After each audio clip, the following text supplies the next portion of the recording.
You guys are awesome. Thanks for coming out tonight. You are on ExcaliburCCGTV. This is our weekly comic show that we put out from Excalibur Comics, Cards, and Games here in Shreveport, Louisiana. Don't forget, we do have a location in Texarkana if you're ever up that way. And guys, you are going to be part of our first official live show, and it is the Banned Books Library Edition. So thanks for coming out. Give yourselves a hand.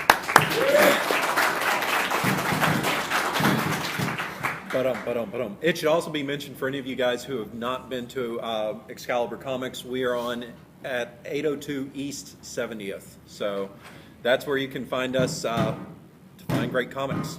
Yep, sure enough. And hopefully less static. Yeah. But anyway, okay. All right. Hands off. But thanks for coming. First, some thank yous to start off with real quick. Patrick Davis in the back. He's the man. He got this together. He set up the chairs. He's done everything to get this going. He also made some really cool displays. Yeah. We should mention that because that's, I think.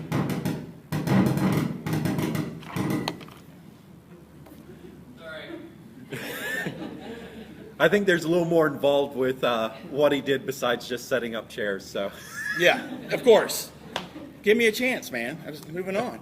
Also, Broadmoor Library. Thanks for letting us do this. Chris Zepeda, who is the owner of the Shreveport Excalibur Comics, Cards, and Games. There was another one. Well, let me just say, this is Chris, and yeah, there's Chris Zepeda, because everybody watches the show. Yeah. There are people who watch the show, come in, they're like, where's Chris at? And we have two Chris's. So this is on camera Chris, and yeah, Chris Zepeda, Chris Z at the shop. Internet Chris. And another thing that we should all be thankful for is that Lavette Fuller at the library was, she won some sort of contest years ago that was able to put $20,000 worth of graphic novels within our library systems that we wouldn't have had otherwise. So that gets it out there to the public who don't come by a comic shop to buy something. Awesome. So thanks to everyone. Really appreciate it.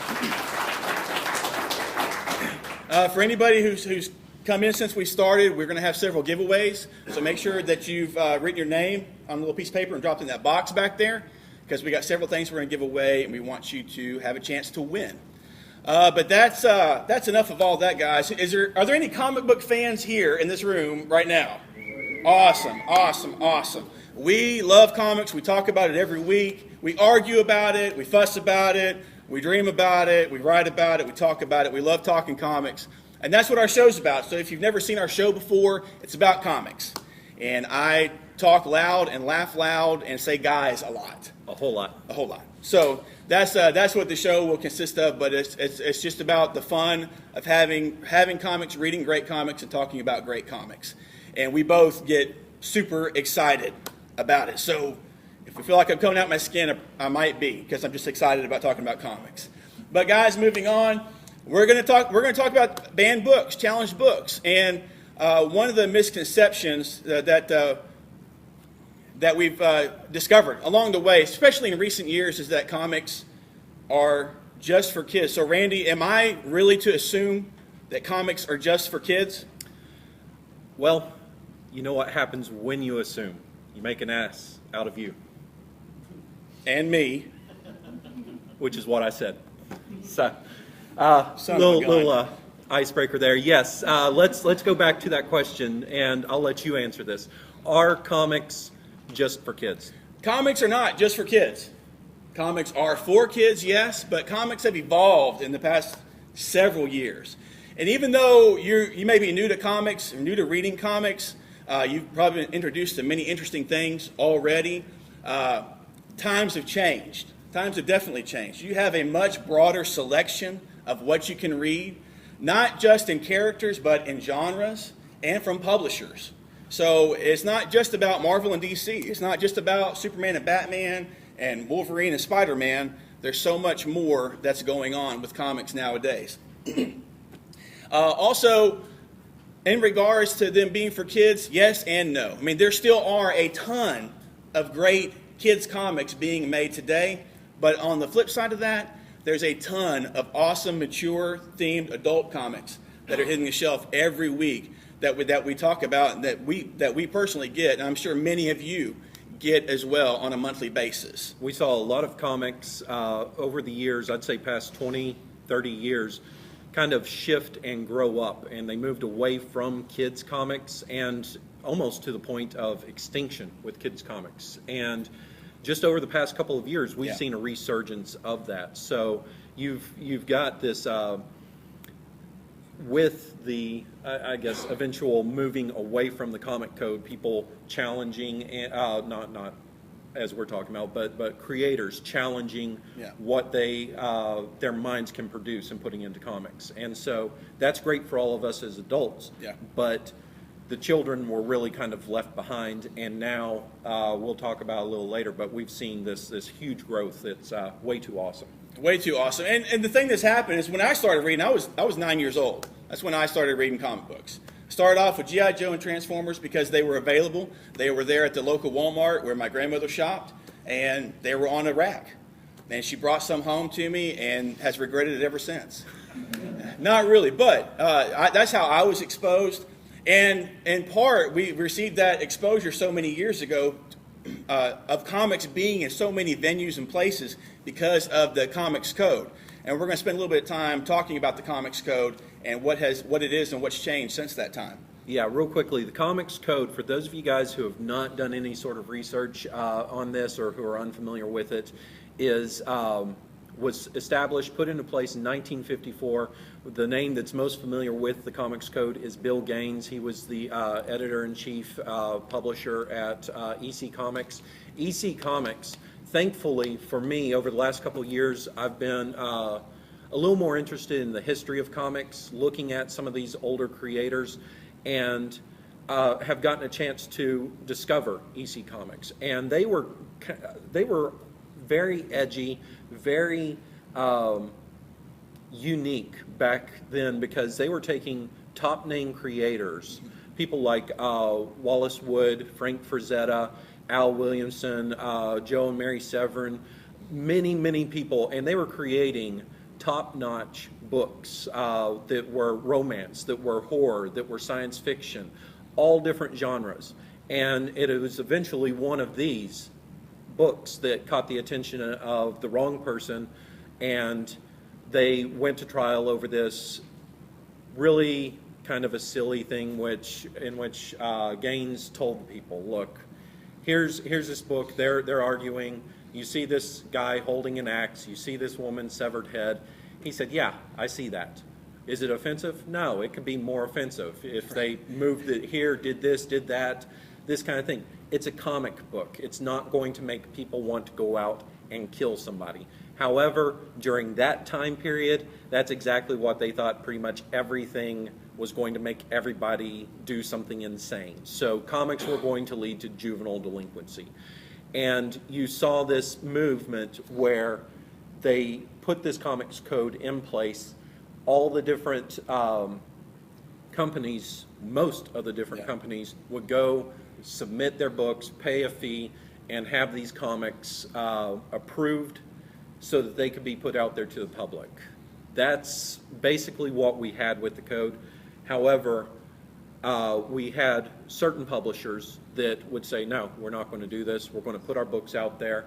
And eventually, thankfully, and it still lasted too long, you had within the 80s where kind of this scare started to subside or shift, and it shifted to things like television shows or video games as those started to emerge. And so comics no longer were really the focus of the dangers for our children, our youths. And so comics were able to produce more and more things that led to what they called the Dark Ages, the grittier, grim comics that were out there. And the Comics Code had a place for a while. It was actually partially responsible, if not mainly responsible, for you to even be able to pick up a comic book at your 7-Eleven or at your Walmart or any of your just local places that you would go and shop, because those people wouldn't put those type of books out into their stores unless there was some type of seal of approval. The way the distribution worked, Yes. that was not going to happen. We did not have the comic shops to pick up comics like we do now. Yeah, much less so during that time. But then the Comics Code went away. Yeah. Tell me more about that. Thankfully, you finally had in the early 2000s Marvel say we're doing away with this, and what they did instead, they said we can save money by not having to do this. That we can police ourselves, we can tell our stories, and put a rating on our books that's going to still allow people to see, is this for this age group. Exactly. And eventually, by 2011, Archie, Bongo, and DC Comics were the last people to let go of this, so that was the final nail in the coffin for the code. And comics have only become more diversified and wider in distribution and ways of getting them ever since then. Not that the Comics Code was actually some type of cage for everything, but you really got to see a lot of changes once that was gone, especially with creator-owned and creator-driven work. It was a cage for creativity, and in some ways it was a cage for our own minds, where what we could pick up, what we wanted, could read. They were, only giving us this much of something more instead of the whole. So exactly. Hey, and that's it for that segment. Patrick, bring me the box, bro, because we are about to give something away. First prize. I've got a stack of goodies here. What should be first? Got any Harley Quinn fans in here? They're coming out. Hopefully you'll win. Hopefully you'll win. And if you do win and you're not a Harley Quinn fan, you'll give it to someone who is. So let's see here. Colin Jack? Awesome. All right. Let me tell you something about this, okay? This is a version of Harley Quinn #1, Harley Quinn Invades Comic-Con International San Diego, that was only given to retailers. So this is a collector's item. So treat it with respect, my friend. Way to go, Colin. Way to go, bud. Now, one of the things with comics for those of you who might not be familiar, is that comics really focus on two different groups. We have the fiction and we have the nonfiction with comics. I mean, just like with our novels that we find in the bookstore and within the library. So what we're going to do here is we're breaking this up into two sections, and we're going to look at the nonfiction, and then we'll look at the fiction, and we have that kind of separated into some different groups. But we'll lead things off with nonfiction. Partially, honestly, for me, nonfiction is not as much fun to read. Even, I was never the person to get into nonfiction. I liked to escape reality into all the different realms of genres that existed there. So what do you want to start off with concerning nonfiction work that's been banned or challenged? Possibly one of the most significant pieces that was produced. This all was collected in, I think, starting 1986. We're looking at Mouse. Yeah. This was written and drawn by Art Spiegelman. And this book was challenged because a certain patron at his library was Polish, and he was a very prideful man, and he wanted to, proud man, and he wanted to have books showing his history within his library, and so they made a point of saying that he would even suggest books for them to carry. So when he read this, he didn't like what Spiegelman did with the Poles.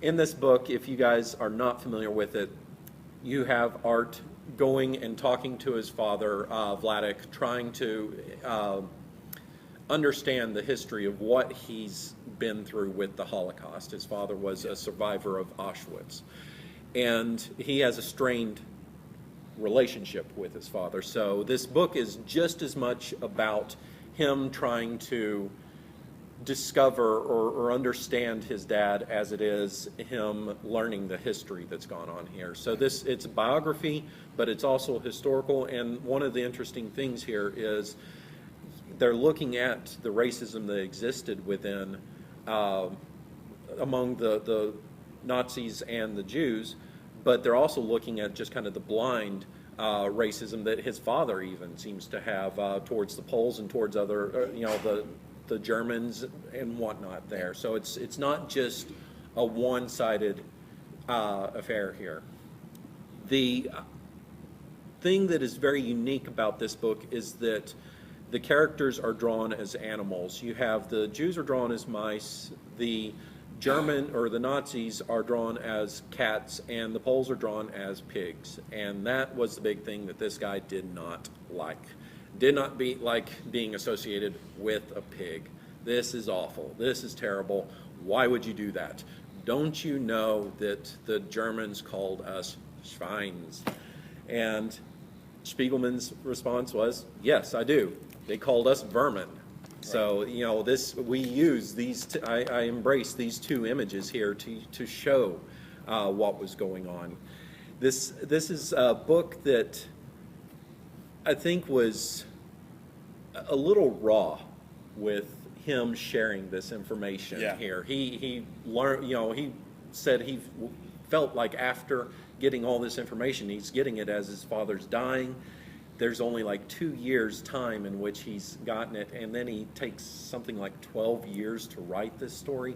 And within this, he was able to form a better relationship with his dad, or understand his dad a lot better. So very important piece of work here that somebody didn't like, and because one person didn't like it, they wanted to let nobody read it. Luckily, that didn't happen. Exactly. Which is the case, as you'll see, with a lot of stuff that we're going to discuss. Another one that was challenged, and it was challenged actually, was Persepolis. Has anyone read Persepolis?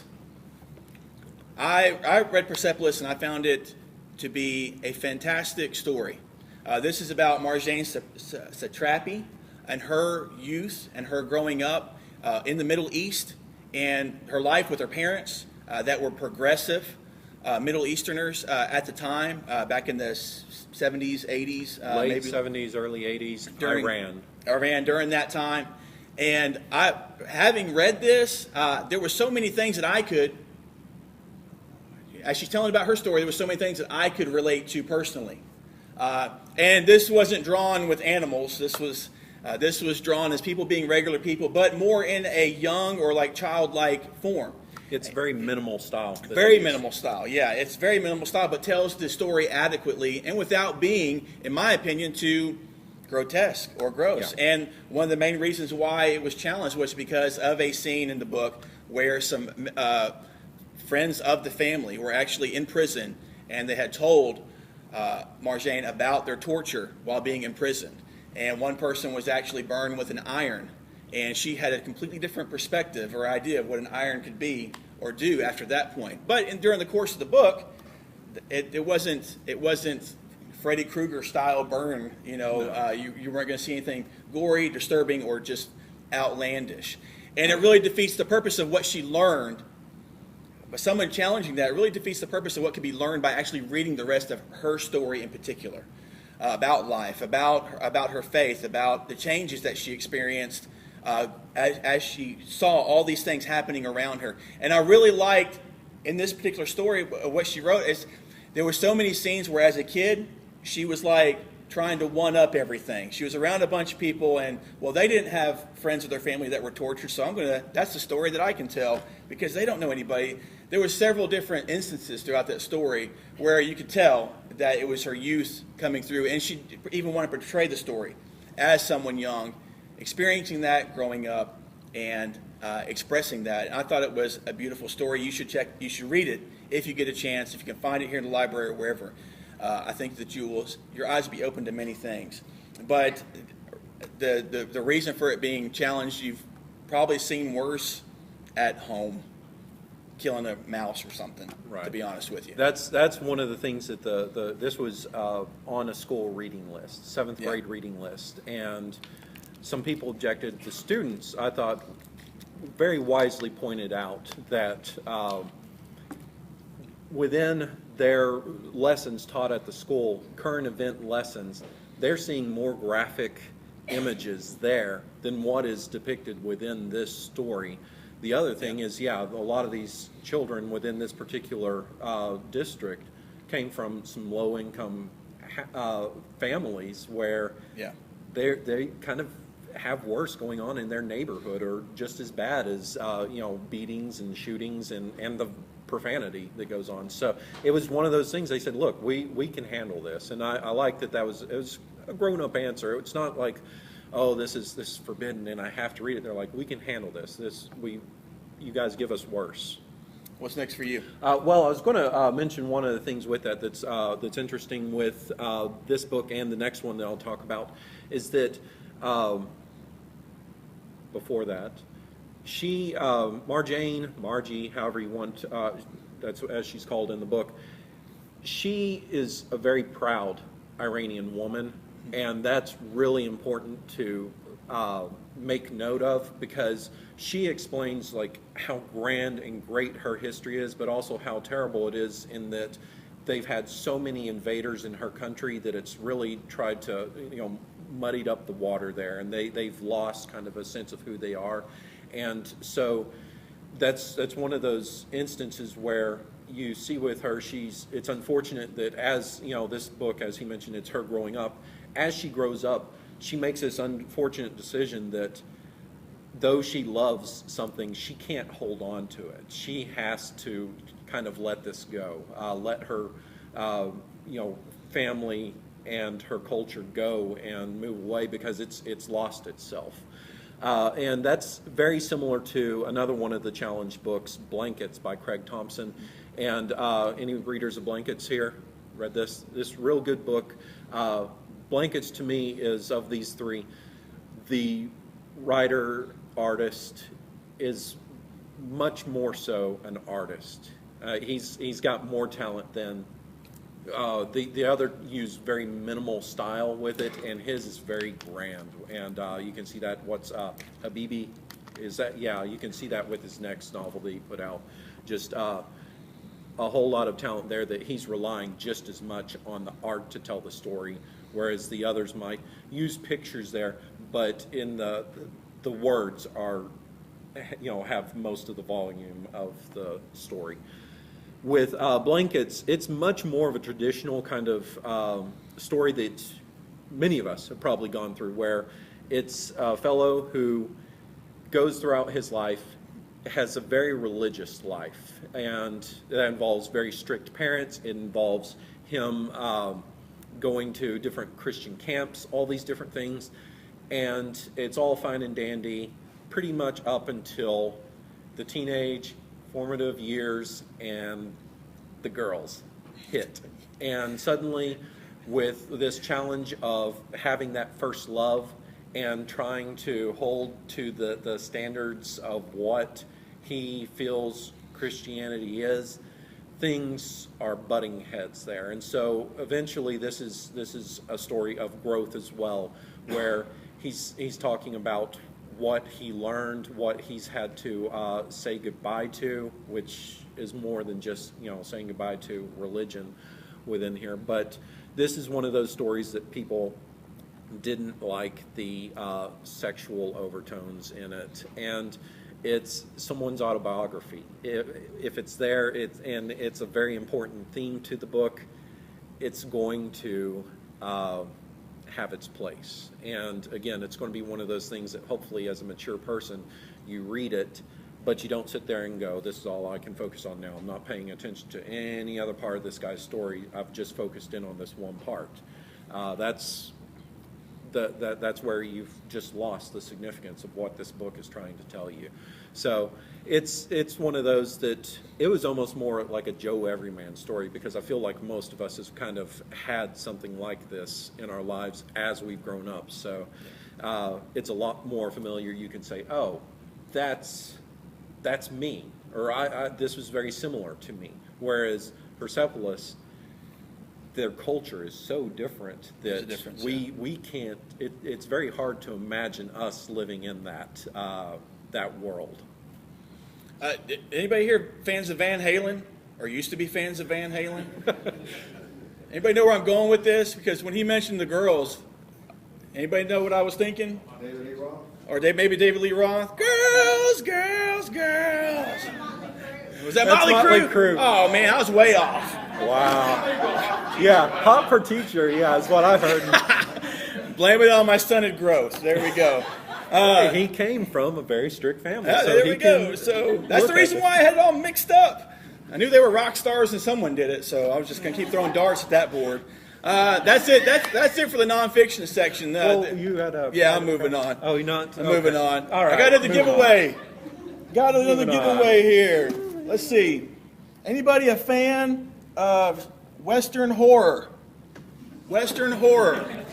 There's some more hands, huh? Let's see here. Who we got? Who's going to be the winner here? Ian Smith.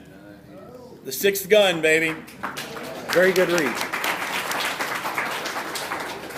It's a Western with horror. With lots of horror.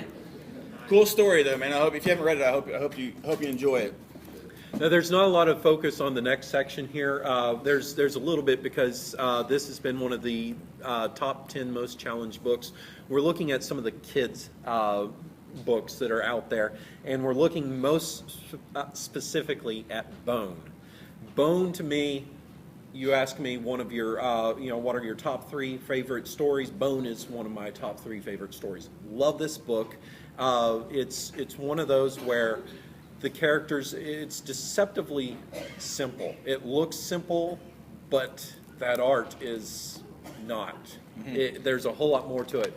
And they take, it's like Lord of the Rings meets the old comic strip Pogo. It just kind of mashes those two up there. A lot of slapstick to it, a lot of humor, but it's that grand story that focuses on the 3 brothers or 3 cousins. I don't remember exactly what they are. It's been a long time since I've read this. Phony Bone, Smiley Bone, and Phone Bone. And Phone Bone is our lovable hero. Smiley's the kind of rascally one that always looked more like Goofy to me. And Phony is just the guy that's up to no good, always getting everybody else in trouble. What they had issues with here is something that I kind of take issue with. That people took issue with it. The Smiley always has a cigar in his mouth. This is promoting smoking. And Phony decides he's going to open up a rival tavern to the other tavern there in town. And this is promoting drinking. And it's just like they're not going, after a long day at work, nothing is better than whatever cigar. They're not, there's no promoting this. And what I likened it to, and one of those strict childhood shocked me, this was almost like Pete's Dragon. You guys all seen, everybody seen Pete's Dragon? Yeah, no, yeah, hopefully. Pete's Dragon is one of my favorite Disney movies, kind of cartoon, kind of live action movie. And back when I taught, I saw it at the store for $6. Yes, I'm getting this and I'm going to show my kids. But I always will watch a film before showing my kids because even though I liked it as a kid, I don't know how appropriate it is. And Pete's Dragon almost starts off with Mickey Rooney in a bar drinking, everybody singing. It's grand, and I don't even recall seeing that in the movie. But there it is, and it's one of those things that, you know what, I didn't touch alcohol till I was 21. Pete's Dragon did not make me drink alcohol. Are you sure? I'm quite sure. So it's one of those things that I think Neil Gaiman said it best, that with his Sandman book, that if you're going to try and tell people to take it off the young adult shelf because it shouldn't be there, the hubbub you create over this book is going to bring more attention to it, to these kids, make them want to read it more than if it just sat there on the shelves quietly. And I think that's one of those things that happens with something like Bone. It makes people want to read it more. Right. And I say good because it's such an awesome story. Because he's such a rebel like that. Yeah. But guys, speaking of kids comics, like we mentioned earlier, there has been a huge influx of tons of new material. Some of the stuff that your kids are watching on TV on Cartoon Network are comic books now. You still got G.I. Joe out there. You still got Transformers out there. You've got My Little Pony out there. Ninja Turtles, Littlest Pet Shop. There's tons of stuff that is out there and that you can pick up. And so if any of you guys have kids of your own, nieces, nephews, cousins, whatever, you're looking for something, don't let anyone tell you that there's not kids comics out there, because there are. There's all kinds of stuff out there that you can get even for yourself if you're a brony or whatever and you want to check that out. And so, real quickly, before we move on, I want to mention Talicia Tarver, who we have right here in the room. She and a group of people are working on, I'm just going to say, Comic Book for Health Literacy. And what this is really cool. This is taking and trying to make almost like a PSA comic, like we've seen back in the 80s. They used to do these comics. Marvel did a whole lot of them. DC did a whole lot of them. And this is something where they are trying to make a presentable, cool comic, doesn't sound preachy, that's going to try and, the focus I saw was childhood obesity. Is that still what we're looking at with it? And so they have a grant for it. They're working on that, and I think that's way too awesome that we have people still trying to do something promotional for the kids that's going to also be something helpful. But I like the fact that they're wanting to stay away from it sounding preachy. I want it, just sound like a good, fun book to read instead. Way to go. I can use that right now. Hey, let's do another giveaway. How about another giveaway? Yeah. Yeah, I'm just going to surprise Maybe you from this side of the room. I know. Has everybody come from over here? Yeah, both have. What the world? What the what? What the world? Amy Blackburn. This Come side of on the up. room.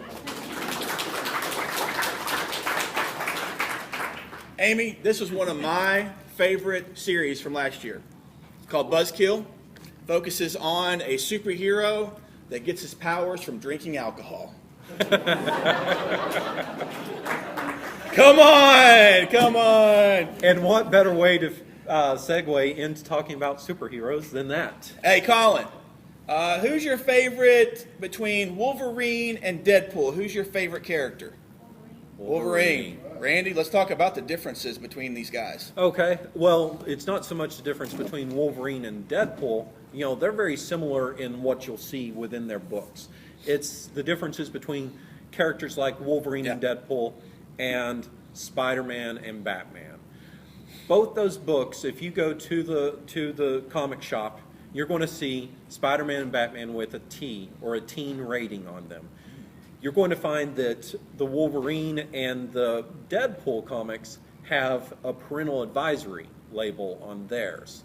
So what you're looking at with the comics, there's something that both of those, it's your choice as a parent if you're going to let your kid read that. The ratings on those kind of mean that the T or teen is maybe a hard PG kind of book. Yeah. Whenever you have two people there kissing, it's going to fade to black, and then they are, the next morning. Right. The next morning's when you'll see the disappointment. Everything. Which is what you see in a lot of the movies. I mean, that's what I was trying to explain to him, is that if you look at the PG film Top Gun from the 80s, there is a lot more to that than the PG films that you get these days. Right. The Wolverine and Deadpool are just characters that are a lot more violent. Maybe they're a little more gruff, and so it's a little edgier. You may see like them slice at a guy and decapitate or something, but they're not going to be gory about it. And they may have a little edgier language, but they're not dropping the F-bomb or something there. So superhero comics are a little, they're out there for people. They can be a little vague, but they do have that rating there to tell you this is something you might want to look at. So whenever a school challenges and says, you've put Spider-Man into this our school library, and our child who is 6 years old has picked it up, and there are some sexual overtones here, it has a teen rating. It is, if you ask me if it's meant for a 6-year-old, I'd say that may not be age appropriate. But if you ask me if I'd have a problem with it in a middle school, no, they're age appropriate, and hopefully they're not going to sit there and just focus on that part of it, but focus on the whole story. Exactly. The story's what's good. And before we move on, just real quickly, that's superheroes. But I want to talk about 2 superheroes. One of them is Miss Marvel, that's out in the shops right now. Anybody? If you are not reading this book, this may be one of the most important books on the shelves today, because this focuses on a Muslim character. And we had people in our shop that said they were not going to pick this book up because this character is Muslim. And what this book does, the lady that writes it, G. Willow Wilson, she is an American woman married to an Egyptian man, and she wears the full garb, and she lives the Muslim lifestyle. And she writes these characters as if they are, this is a teenage girl. She happens to have, be part of a Muslim family, and has these aspects in her life, and these names for her parents that are endearing names that we use similar names for our parents. And so it takes a look at this girl who comes from a very scrutinized culture right now, right? But says, look, it's a loving family, and it's a family no different than your own. And she goes through teenage problems just like you. Her parents are restrictive, and she wants to kind of have a regular life. So it's a very important comic. I would highly recommend checking that out. And I think that's going to be the only one that I'll mention. Yeah, that's a great comic, guys. I was hesitant at first about checking it out, and I haven't read all of them, but I've checked it out because I thought Marvel was basically ripping themselves off, because her powers are like Mr. Fantastic. At least at first, that's how they appeared. Anybody know who Mr. Fantastic is? It's Fantastic Four. Yeah, he could reach, and I just punched you in the face. That just happened. But I thought that's all that her powers were about. But there's so much more that goes on with that, on top of the great story that you see going on. We're going to dive into a couple of superhero collections that have been challenged and banned. I think we're going to start off with one that's probably one of the, if not the most popular. Has anyone ever heard of a book called Watchmen? Yeah. Anybody seen the movie? Don't admit that. Come on. Really? Well, really? You've seen, Hitler even had a problem with it. If you've seen the YouTube video. If you saw the YouTube video, Hitler even had a problem with it. Yeah, and one of the things here with Watchmen that was interesting is a lot of people look at Watchmen and look at Batman, The Dark Knight Returns as like, these are the comics that, this is when everything was growing up. And that's not necessarily the case. This is where, the restrictions were no longer being focused on them with the Comics Code. And you already had like V for Vendetta coming out, and you had, Love and Rockets, some of the independent companies putting out their books. Cerebus was out there. So this was not so much like them being revolutionary in that aspect, but it was taking superheroes and bringing superheroes into this. Right. And what Alan Moore wanted to do was use these classic charlatan characters and tell a story with them. But DC said, no, look, if you guys do that, you're going to break these characters. They're not going to be usable for future reference, future stories, and we want to use them. So he took and he created characters that were very similar to them. Right. Ones like Rorschach was very similar to The Question. Rorschach was awesome. So they created this story, and it was basically a story that was supposed to break down the what superheroes were thought to be, and to make them a little more adult. They could create or make mistakes. They got older. They weren't always chiseled. There were things about them that they were supposed to be a little more real. Exactly. And so that's what Watchmen did within this industry. And I think one of the things is that people watch the movie, and the movie leaves out a few things there. And so when you get the comic book, it's like, oh, whoa, I was not expecting this and that. But, I mean, it's there. There's a reason why it's there. You know, Dr. Manhattan's nudity is there because he doesn't care. He's beyond that at that point, and that's kind of, it's, I think, supposed to be represented that way. But so Watchmen is one of the big popular ones. Another one is Dark Knight. Anybody? Please tell me you've read Dark Knight Returns. Anybody read Dark Knight Strikes Again?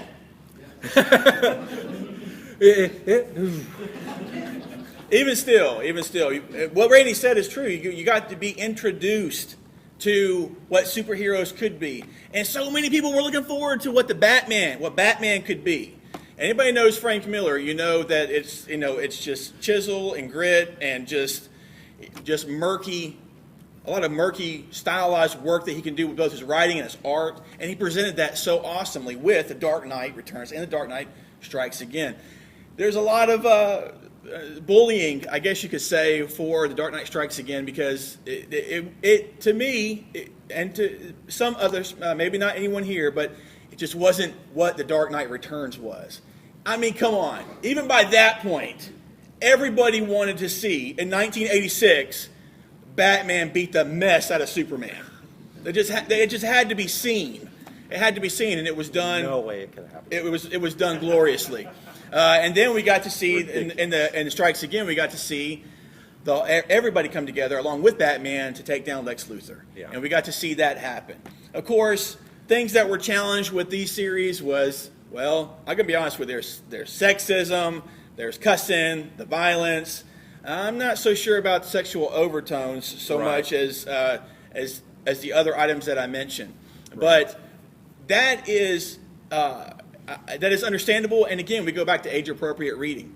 We go back to age-appropriate stories. And a lot of people had an issue with the fact that that's not what Batman is. That's not what Batman is to people. They're still seeing him on the 66 TV show doing the Batusi and all that stuff instead of beating the mess out of Superman. Repellent. Yeah, Bat Shark repellent and, Robin behind him. The bomb.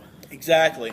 So another read, if you haven't read it, you should read it and check it out and get a taste of the history that is involved with that. And one of the things, we're going to go into a couple of books that aren't on the Banned Challenge list. We're not going to spend a whole lot of time on them because we want to get to the Q&A with you guys. But I have this working theory that the reason why they're not on this Banned and Challenge list is because the movie of Watchmen has been out there, and that has brought so many people in to read the novel, the graphic novel, and Batman is such a prolific character that people just assume, oh, it's Batman, and they pick up one of those books and they go, oh, that's not Batman. Batman 66 is Batman. And so because of just how prevalent they are, that's been, I think, more of what the scrutiny is with them. But you have books like Alias that's coming out that was, Marvel did this mature title with Brian Michael Bendis wrote this book. Yeah. And the reason why I'm focusing on this one is because here you have a character that, well, Bendis wanted to use Jessica Drew. Right, Spider-Woman. And they said, no, you can't do that. We want to use this character. Do someone else because you have some adult themes here with this. And so he created Jessica Jones. And hopefully for anybody who follows any comic book news, Jessica Jones is a familiar name to you now if she wasn't previously, because here you've taken a character that she started off with mature roots. Right. And she moved into having a relationship with one of the big-time Marvel black characters, Luke Cage, to eventually marrying, having a child with this character. And Marvel is now created a series of, or announced a series of Netflix movies or TV shows, and one of those is Luke Cage. Well, the other one is Jessica Jones. So you've taken a character from a very small, very mature audience and expanded her into a totally different level there. Right. That child have special powers, they say? Not yet. It's still just a baby, so we don't know anything with that. Hopefully. But another one of the books that I wanted to mention to you guys real quickly was Animal Man. Anybody? Animal Man? Animal Man. This is not the New 52. This is the Grant Morrison Animal Man. And the cool thing about this book is that There's a difference. the total difference. And I don't know if the whole series had the for mature audiences listed on the cover the whole time it did from number 1. No, probably not from number 1, but it got it. But it got that probably fairly quickly, because it starts off like a very run-of-the-mill superhero book. And by about the 5th issue or so, you start to see some changes in it. And you see like hands typing words onto the computer screen that are the words that are in the captions on the pages. And you see his origin story kind of shifting and changing. And you see all these things and you're like, what's going on? It doesn't really make a whole lot of sense until the big grand finale of things, which I'm sorry, there are spoilers here, but this is the reason to talk about this. It's Animal Man meeting his maker, which is Grant Morrison, and it's very existential in this because it's very grown up and something I don't know if I've seen done before within comics, where he, has a conversation. The two have a conversation and talk about, look, you do everything you do within your life because I write you that way. If I want to write you with a fight right now, you're going to get into a fight. If there's tragedy in your life, it's because I wrote it that way. Right. And so it's a very unique look at what someone can do with the comic book medium there. And it was one of the precursors to the very prestigious line of Vertigo comics that DC eventually created. Yeah, and wrapping it up, speaking of a God complex, anybody here read Preacher? Oh my God! There's like 4 of you? Whenever this does get to television, this will start getting challenged a lot. Exactly. Preacher, Garth Ennis, Steve Dillon. This is another one that could very well be on this list. Probably won't make it there. I mean, we'll never know. But this is one of some of Garth Ennis' best writing he's ever done. If you have ever had questions about God, religion, religious fanaticism, the power of God, and maybe you have a bit of an edge, you like to make fun of all that, then this is the type of story for you. This is Garth Ennis talking about what happens if God goes on vacation and the power of creation itself, the voice of God, is given to a human being, and what that one human being will do with it and how it will change their life. And it's a fantastic story. I was fascinated by it for so many reasons. Just the concept intrigued me. How blasphemous it was intrigued me. Just the different takes and the different aspects of life that you may not even consider or even thinking about as you think about religion and how maybe you've been raised, if you've been Baptist or charismatic or Presbyterian, things like that, Catholic. And the story along the way of this character who is endowed with this power, how he handles it, how it affects his life, the people that he meets. It is definitely something that Colin probably should not read right now. But Dad, if you're up for it, then have a peek. But that's another one. That's another fantastic mature reader story that's all collected out. The series has ended. It's collected. Yeah, you can get all the trade paperbacks or the omnibus, whatever you want to get, and wait patiently for Cinemax or Showtime that's supposed to be picking it up and making it to a TV series. I've seen Ben Affleck's name attached as a producer and Seth Rogen attached some way, somehow. But I can't wait to see what they make with that. I just have to say, when you told them, then I have the book for you, I was almost expecting to hear, but don't take my word for it, kind of the Reading Rainbow. Okay.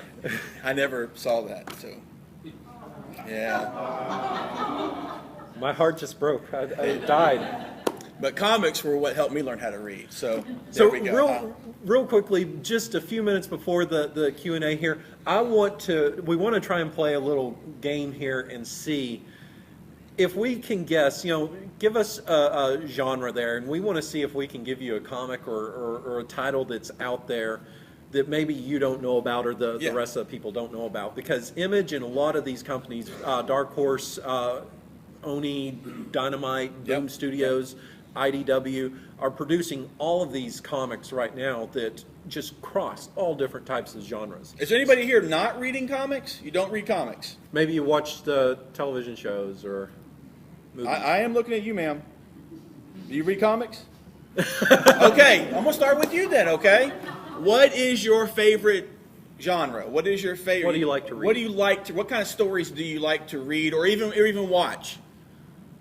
Kind of personal and maybe uplifting. Personal and uplifting. Well, let's start with Captain America. Okay. Well, I was going to go with True Story Swear to God, because that is such an awesome little book that's just like the guy and who he is marries a lady from Puerto Rico, is it? Puerto Rico, and goes to live in Puerto Rico. He's from wine country somewhere in California. Totally different lifestyle, and it's just his tales of he and his living in this new situation, and it's fun. It's almost like a comic strip with how it's drawn. Lovely book, love it. Great recommendation. I Great like it, recommendation. What else? What else do you like? Yes, ma'am. Sure. He's picking on you now. No, not really. I'm just trying to help. I really like that type of book. I guess because of the sad part of my life, I like to kind of be lifted up. Okay, yeah, definitely. Definitely. So I mean, like I said, I like to escape kind of current events with my stories here, and into my comics, and it's a little sad that sometimes now comics echo that because when I'm reading a superhero comic, I don't know if I want to have it there. I want them to have their truths and ideals that they stand for. But What about you back there in Let It Be shirt? What's one of your favorite genres? I like dystopian books. Oh, where do we start with that? Stuff you could read. Lazarus, Lazarus. Have you heard of anybody Lazarus readers? bam, bam, Lazarus. Image comic series. That is freaking awesome. Yeah. I don't know if we'll give you a name and you can look up. That's right, we'll Lazarus. let you have Greg fun with Rucka, Lazarus. What else do we have here? Gentleman right behind in the striped shirt. You. Yeah. Yeah, you. What's one of your favorite genres? Okay, this is gonna sound stupid, but growing up, because I read comics off and on, but like Yeah. Classics Illustrated, I can't make it through a whole classic book without falling asleep. Classics Illustrated used to be cool growing up. I don't even know if there's any equivalent anymore. They really don't produce Classics Illustrated. They hash the same things out there. Are you trying to give a suggestion for it? Action philosophers. Action- Which is the same sort of idea. It was taking different philosophers and telling the stories of their lives in comic book form. So look, we get some help from the audience. Thanks, Mark. Because I never would have thought of that one. That's a pretty good challenge there. Something like that. You, sir, in the yellow. What's one of your favorite genres? I'm Marvel Comics to the heart. Oh, what the world? You don't count, man. But I love you anyway. Yes, So yes. who's your hero? Oh, Spider-Man is amazing. Spider-Man. Okay. Spider-Man. There we go. Well, if you like Spider-Man, there's also Invincible from Image Comics, and that's very much so in the same vein as the smart mouth kid who's trying to figure out the whole situation there. Yeah. I'm going to one more. Right here, right behind Miss Elizabeth, point to him. Yeah. I kind of like far-fetched stories, like alternate Oh, man. Almost east of west. Okay, here's a couple of them. Manhattan Projects. East of West. Yeah. Low. Yeah. Lazarus again. Walking Dead if you're not reading that. What else? Those all sound good. That's enough to get you started, bro. Black, thank you, Black Science. Same guy who does Low. So yeah, there's Saga. Saga. There we go. Yeah. Saga is the blend of, what do we say, Romeo and Juliet meets. Well, I say Firefly. He says because Firefly, I say Star The Wars. interaction between the characters is a lot wittier. Yes. Already read all of those. He's already started on All of those. All of those. Well, okay. Okay. Well, good job. Hey man, you set me up. Good job. Hey, before we launch into the Q&A, let's do another giveaway. Okay. All right. That's enough, Randy. They came for prizes. I want to know people's answers there. While he's pulling, what do you like, Wendy, your daughter? Yeah. What's a genre? I like horror comic books. Horror comics. They're all over the place. Nailbiter is one of my favorites Yes, right now. Nailbiter. So messed up. It deals with serial killers. Crazy. Crazy. Give us a name. Talisha Tarver. Come on up.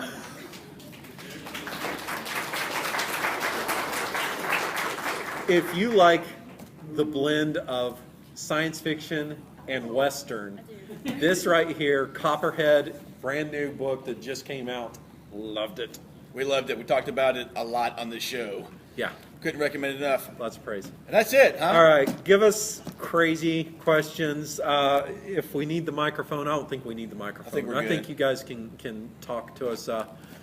Crazy questions, just raise a hand. We'll start pointing. Questions at you about guys. anything? Anybody have any questions of what we Anything. discussed? Or Earlier, we were talking about comic code. Yeah. And how it went away. It kind of seems like almost like deregulation of comic books. You know, is that kind of what that was, like, kind of broke away from the No, I see what you're saying. It really went more to self-regulation self-regulation? from the comics companies themselves. Policing themselves. Right. Starting to police themselves, Right. providing different criteria by which to base the comics on, T for teen, teen plus, Gotcha. those type of things. Another question. Seems like, as far as the films, movies, it seems like a huge model now is for, you know, modeling after a comic or a graphic novel. What's a good comic that, in your opinion, that's kind of under the radar, that might have not been an option, that will make a great movie?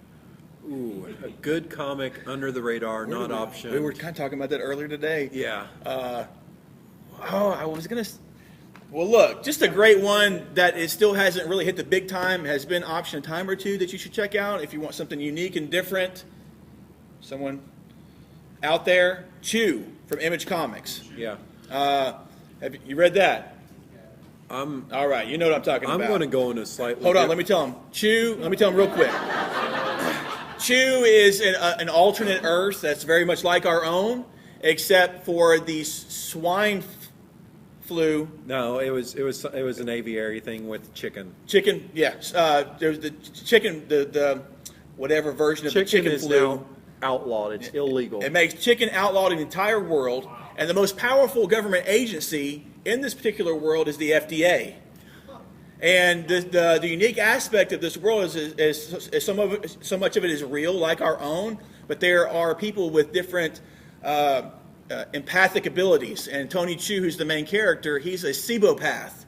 He can eat something and tell you the history of it. Gets the images, the history, all this of it. So he's a member of the FDA. He's one of their best detectives because when they're trying to find out who killed someone, they give him a toe to eat. He can Or eat an ear he piece. can eat a steak, and he knows the history of that cow. Yeah. The and- only thing yeah. that he does not have any sort of history is like canned beets. So that's he's a lot of beets. what he'll eat.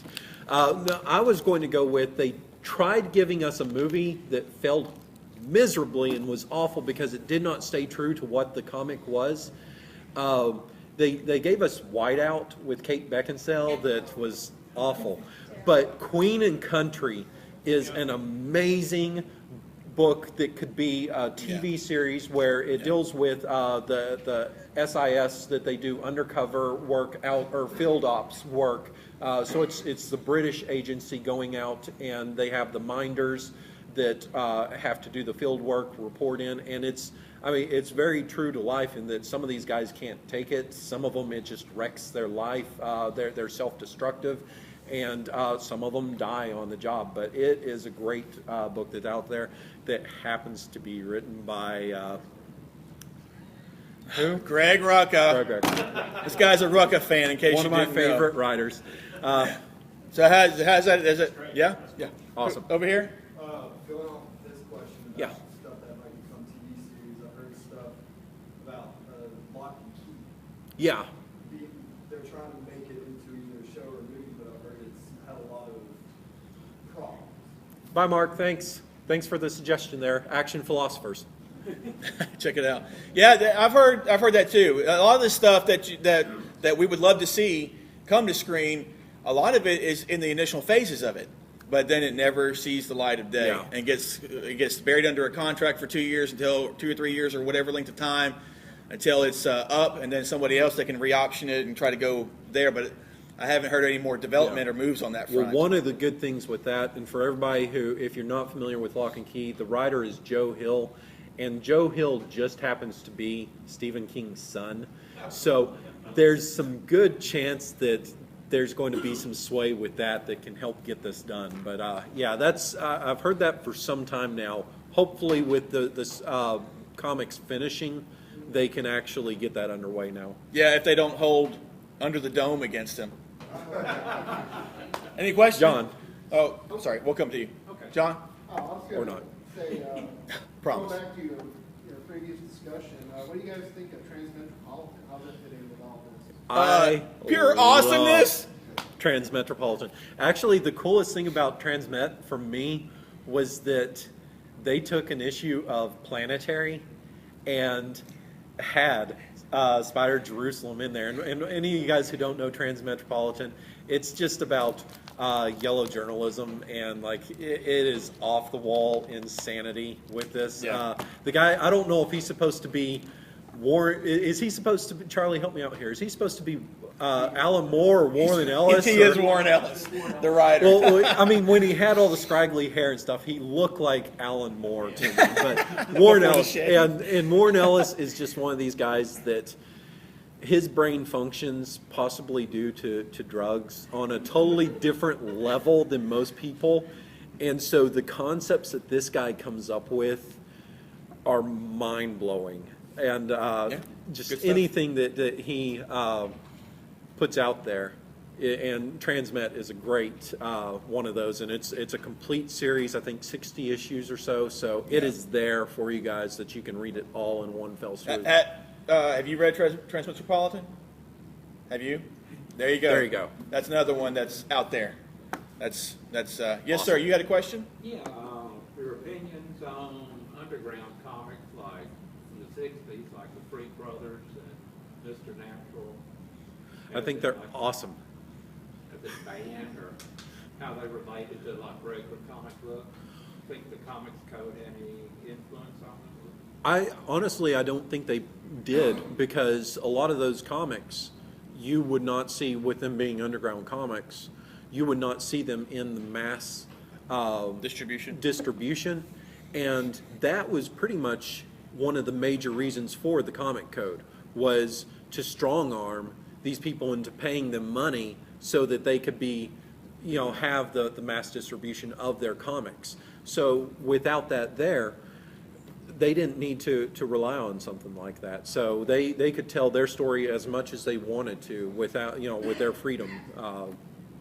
Yeah, I had to get my underground comics in like a head shop. Did you really? Kudos to you, sir. Unbeknownst to me, That's all you purchased. unbeknownst to me, they were like selling drugs upstairs. There we go. That's one of the, I don't know if you want to say unfortunate things. Some people may go, hey, great idea, but that's not an uncommon thing to have a comic shop / head shop. So Yeah, I won't. It happens. I digress. Any other questions? come on, hecklers.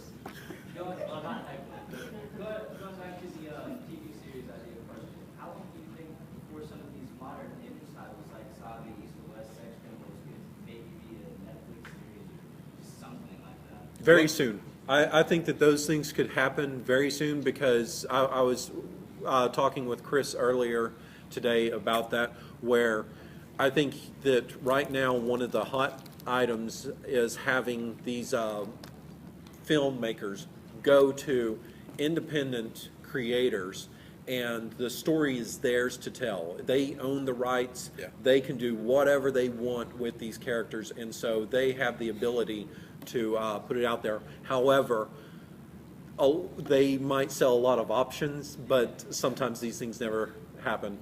What you were just saying, do you think that's influencing the comics that we're seeing now? I really do think so. I think you just lobbed that one over the plate for me, because you have people like Mark Miller who are out there, and Mark Miller creates a comic that almost seems to fit into, I want to make this into a movie. Yeah. And so it's almost designed for that. You read it, and the dialogue, you can just picture Samuel L. Jackson or fill in the blank saying this. So. Or in the actual comic published, you see Samuel L. Jackson. Yeah. Which Yeah. we saw He- as far back as the Ultimates. Yeah. When they did the Ultimate Well, line. that was you know, the thing I mean, that would have been a whole lot cooler is if he had the cast that he wanted make the movie rather than, you know, Halle Berry and who was the guy, the Professor X. James McAvoy. Yeah, Yeah. McAvoy, being wanted. And guys, if you've seen the movie Wanted, that's completely different from the Totally comic different. series. You should read the comic series. Totally different. All right, Desmond. due to the comic code back in the days, there seems to be like a stigma to reading comics that's kind of carried over to today. Do you think that with all the movies and television shows and Netflix series that are coming, do you think it's getting more acceptable to be open, out of the closet, comic book reading? Yeah. I think it is. I think you've seen a shift in the culture just in recent years, more strongly in recent years, of people declaring whatever you want to call a comic book reader and lover, a nerd, a geek, whatever. I sat at work. I sit down and read my comics. If nobody's dying. Has it translated to sales though? Yeah. Yeah. Someone asked me this before, and I think the first book that I ever saw that really had that influence with sales was Watchmen. You know, that the people flooding into the comic shop to pick this up was immense. I mean, much bigger than X-Men or Spider-Man or Batman. You had that happen a lot more. And speaking of that, expect a influx in sales of The Dark Knight Returns and The Dark Knight Strikes Again with the new Batman versus Superman movie that's going to be coming out. I think you have it happen a lot more frequently now because but Watchmen was like, you know, what broke the dam wide open with that. But you see that definitely with The Walking Dead as well, where that's just brought people in constantly. You know, people who first tell you, oh, they started creating this because of the show, and then later on will tell you, well, you know, the show came about because of this. And you're like, yeah, I've heard both versions from you. But I'm kind of a different opinion because I think a lot of people as kids might have read this, you know, from all different aspects, walks of life, read the comics, but it wasn't necessarily talked about. And so I think it's a lot easier to talk about them now because I've had just as many people in the shop who were, you know, the geek or the nerd or the jock that they go, oh, I used to read this as a kid. And you go, well, yeah, we all used to read them as a kid. We just didn't know that the other person read them as a kid. So I think it's helped break down barriers and have people all recognize that we all, you know, are kind of the same. But on the flip side of that, and this may sound crazy because there is a lot of fans, money, whatever you want to call it, funneling from Hollywood into the comic industry as we know it. There are some things I don't want to see made any other way. There are some books some series I've read that I just want to know only as a comic book series in its original form, because all you're going to try and do it any other way is screw it up. Yeah, and like that's just how I feel about it. And like some Charlie things. said, there are some times where I'm kind of disappointed because I can read something and go, oh, this feels like it's being prepped for a movie, and I don't want that. I want this to be a comic that maybe, you know, they get this, you know, lucky and get to sell the rights to it. And that's one of the big comics right now that I feel that happened with is like Rat Queens. Rat Queens read just like a fun comic, and somebody noticed it and said, hey, we want to make an animated movie of this. And you're like, 3, 4, 5 thumbs up. Yeah, definitely do something like this. But in regards to what I'm talking about, there's some off the top of my head, like Transmetropolitan. I just want to know it as a comic series. Yeah. Anybody read We Three? Grant Morrison, Frank Quitely? It's a fantastic story. It's an awesome one of my favorite short stories ever, and it is awesome to look at. And I love it in that form. Like I mentioned Preacher earlier, they're going to try to do it for the small screen. It's not going to be anywhere as potent as what you see in the comic book form, in its raw, unadulterated form. Yeah. They're doing Chew, by the way. I think that Yeah, animated series that is, I read it. they've moved it around Yeah. because they at first had it at, I think Showtime was looking to do it, and then AMC was looking to do it, and it's been all over the place. And anime might be the best because I really don't know if I want to see a person, you know, Are they going to show this? Are they going to show this? Please don't show this to I me. want to see people eat ears. Other All right. questions? Other questions while he's doing this? Yes, sir. What's up, man? How was Carnage made? How was Carnage made? He was like a spawn of the Venom. Venom. He was casting Yeah. He was, you're familiar with Venom? He was basically a kind of like a kid of Venom that attached himself to a psychomaniac killer. Crazy guy. Yeah. The Venom attached himself to just like an angry kind of fellow. Carnage was just crazy kind of guy. So he was in jail with all yeah, the fraud. he was in jail with him, and that all happened. Yeah, if you see him in real life, run. Even in cosplay. That's right. That's right. Any Come other on. questions? Oh, I was expecting some John, you've had one. some embarrassing questions. Well, all here. three of y'all have had one. We'll start with John. No, What? we Wait. haven't had back there. Tori, did you have one? Oh, come on. Thanks for coming. I'm disappointed, hecklers. Questions. John? Oh, I just had a silly question. Okay, great. What's your bet on how long Wolverine's gonna stay dead? 10 minutes? No, let's see. It's Captain gonna be- America was dead for 2 years, I think, and Batman about the same time, and the Human Torch was like 6 months. I would say, what's that? Jean Grey is still dead. Jean Grey is still dead, but she's not as popular as, some of the other characters there. No more than 2 years. I'm going to say 1 year, 4 months, 58 days, and they're not. No, that'd make it over. That's a 5 loaded months. question because Marvel's cheating because they're killing him with this miniseries, but the next 8 months we've got the Legacy of Logan and we've got all these other series just to remind you of and him. they so. just now had the theory that they're killing him off to replace him with the female Wolverine now with X-23. So now that's what we're going. We've gotten all these other shifts with characters right now. So now we're going to have the female Wolverine. Yeah. So, So, spotlight I on don't her. know. Are we gonna have the pleasure of having any more of these gatherings in the future? Maybe, and maybe they can have more.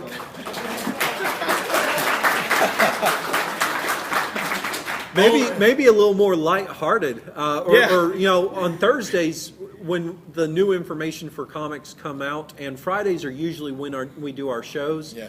And so maybe there's a possibility of actually watching us tape one of our shows that's going to be on the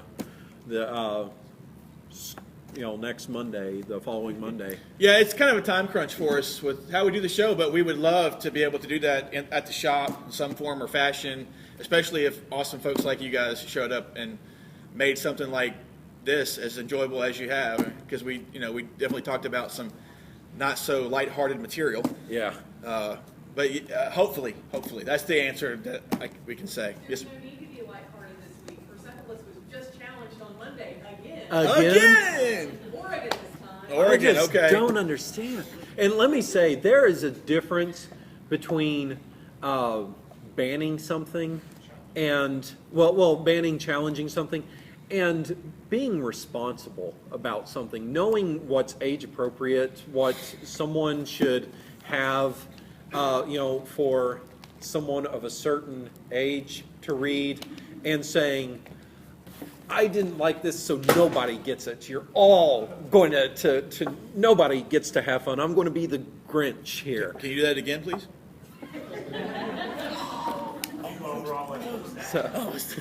Yes, sir. Probably never read Conan the Barbarian, because a lot of his books had a lot of sexual overtones. That's a great example. That's a great. I mean, again, Conan is still going on right now. Right. He was. The black and white one, the large one. Yeah. Those were that right there. That's a good thing to mention here. When the comic code happened, the larger ones, those Thanks, were. guys. Hey guys, we really appreciate it. Thanks a lot. The larger ones were part of the magazines that came out. And the magazines, that's where you saw Warner and you saw Marvel and some of these companies start putting out the magazines, because the magazines were not considered comic books. And so they were not held within those same parameters of the comic book, so they could do what they wanted to within that. So they found some loopholes there. There are some Punisher comics out there that are a lot more adult themed during that time because they were from the Punisher magazine, which we happen to have some of those at the comic shop. If you want that violence. Yeah, we just put out a huge section of a lot of those magazine-sized comic books there. So go through, find eerie, find creepy, find all the different ones that were just awesome to read. Vampirella. One more question. Anybody? Yeah, I have one. All right. Those horror magazines, do you have any of those that reprinted the Erie Publishing magazines that had the real gory covers and reprinted comic books from the 50s, doctored them up and make them look modern? We have some like Vault of Horror and Voodoo Tales? no, I know we don't have any of those, but we have some that in the 90s they went through and I like them because the comics are on better paper. The quality looks a little better, and the price is a little more affordable Well, these there. are like cheap little magazines that they had. They just reprinted old horror comics, pre-code horror comics, and they doctored them up to make them look modern. Huh? No, I haven't seen those, but I'll always be on the lookout for them. Yeah. You are way too deep for me, sir. Last giveaway, but thank you for coming. We do really. We do also appreciate it. have some giveaway of some cookies as well. Guys, last giveaway is to Mr. Jeff Coleman. Is Dude. all this side. Was it everybody on this side? No, Nobody? we had a couple over here. Here you go, bro. Cool, thanks, man. New game. That's from the library here. Enjoy that, sir.